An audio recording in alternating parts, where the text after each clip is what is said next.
Shakespeare immortalizes the beauty of his friend in his memorable lines of sonnet number 18, which says, "So long as men can breathe or eyes can see, so long lives this, and this gives life to thee." Dear boys and girls, today we begin our lesson of We Are the Music Makers by Arthur William Edgar O'Shaughnessy. The poet is born in the year 1844 and he passed away in the year 1881. A British poet of Irish descent, his famous work is the ode from his book Music and Moonlight, published in the year 1874. It is this poem that is also known as We Are the Music Makers because of its opening line. This poem is dedicated to artists and poets and writers and musicians. They are people who live in a world of fantasy and build utopias of their own. They are world losers and world forsakers. In other words, they are people who have opted out of a life of comfort, who have opted out of the rat race to pursue the dreams of their own. I now begin with the reading and the explanation of the poem. We are the music makers, and we are the dreamers of dream, wandering by low sea breakers and sitting by desolate streets. It's a very simple beginning. We are the artists, the poets, the musicians. So they are the music makers. Though the poet mentions music makers, he refers to all artists. We are the dreamers of dream. Artists are people who have a lot of dreams. Artists are like prophets, remember that. Wandering, rambling without any purpose. Yes, wandering by lone sea breakers, waves, and sitting near desolate streams. Then he goes on to say, world losers and world forsakers, upon whom the pale moon gleams. So artists are people who have abundant materialistic life and they have chosen a world of dream.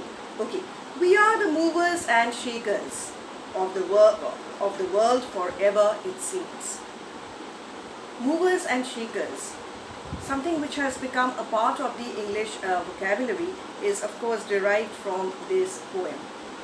Okay, now why movers and shakers? Because artists can rebel against orthodox conventions and bring about changes. This is the second stanza now. With wonderful deathless ditties. Look at the alliteration. With wonderful and then deathless ditties. We build up the world's great cities, and out of a fabulous story, we fashion an empire's glory. Once again, look at the alliteration, fabulous and fashion. So what do? We create the world's great cities with our imagination. We create glorious empires.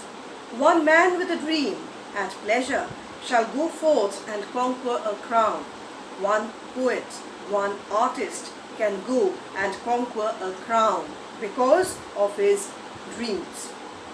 And three, with a new song's measure, can trample an empire down.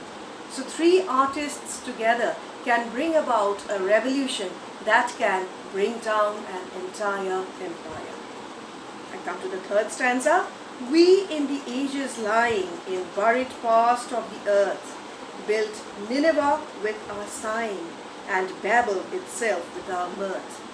Here we have the biblical reference to Nineveh, the capital of the Assyrian king Nimrod, that was destroyed because of the ruler's pride. And we also have Babel, the Tower of Babel, that has been mentioned in the book of Genesis in the Bible. So what can we artists do we artists, with our sighing, we can bring down an entire Nineveh. And we can also destroy Babel with our mirth. Alright. Now, and overthrew them with prophesying to the old of the new world's words. We can bring down the old traditions, we can bring down the old values with our predictions. Yes, and we can show to the old world the words of the new world. In other words, we artists, we can bring about social changes. Fine. For each age is a dream that is dying, or one that is coming to birth. So we are artists and we speak of the new era. With that, we come to the end of the explanation of this poem. The main themes discussed here are permanence of art and the beauty of art. About the themes we will discuss in a later class. Thank you.